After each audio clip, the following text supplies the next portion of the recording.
Ça y est les gars, c'est officiel, Neymar va jouer la Coupe du Monde 2026, donc le mois prochain on le verra porter le maillot du Brésil. J'ai un très gros contact bien placé dans le foot qui m'a confirmé tout ça, et en plus de ça il y a certains créateurs de contenu au Brésil qui commencent déjà à en parler. Donc les gars, bonne nouvelle, le foot va bien, Neymar va revenir les gars cet été, donc le mois prochain les gars pour la Coupe du Monde, il sera bel et bien dans l'équipe, dans l'effectif. Je vous le dis en avant-première les gars, mais c'est que dans quelques heures qu'Ancelotti va faire la liste, mais ça y est les gars, vous verrez c'est officiel 100%. Qu'importe son niveau, il est bel et bien de retour et franchement ça fait super plaisir de revoir Neymar dans une compétition comme celle-là. Bien sûr, je ne pense pas qu'il sera titulaire à tous les matchs, bien sûr, je ne pense pas qu'il va dribbler toute l'équipe comme il le faisait à l'époque il y a 10 ans.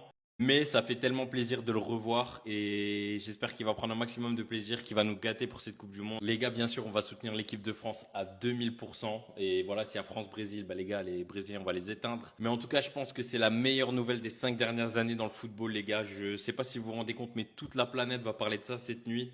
Pendant une semaine, ça va parler que de ça, du retour de Neymar, le retour du roi. Bref, les gars, j'espère qu'on va pas être déçus de son retour. Mais normalement, chaque retour de Neymar, il a toujours fracassé. J'ai limite envie de verser une larme. On aura les 3 légendes à la Coupe du Monde. Mais lequel de ces 3 phénomènes, lequel de ces 3 monstres, lequel de ces 3 idoles de toutes nos générations, lequel va faire la meilleure Coupe du Monde? Parce que les gars, soyez-en sûrs, hein, c'est la dernière Coupe du Monde de Cristiano, c'est la dernière Coupe du Monde de Messi, c'est la dernière Coupe du Monde de Neymar. Le meilleur des 3 en Coupe du Monde, on sait tous c'est qui, il a marqué l'histoire de la compétition, il a les 2 fois en finale, le grand Lionel Messi. Cristiano Ronaldo, c'est un peu plus compliqué en Coupe du Monde.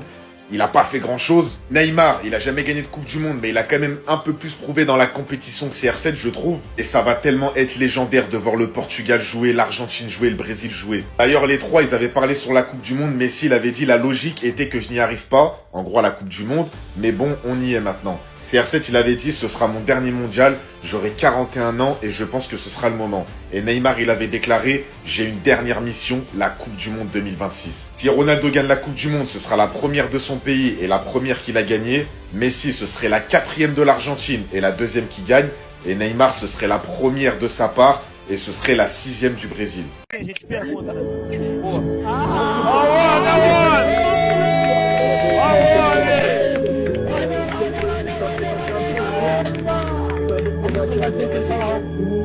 E a gente vai ver essa.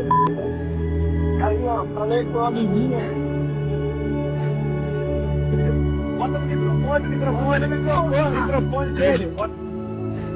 A gente não ouviu hoje.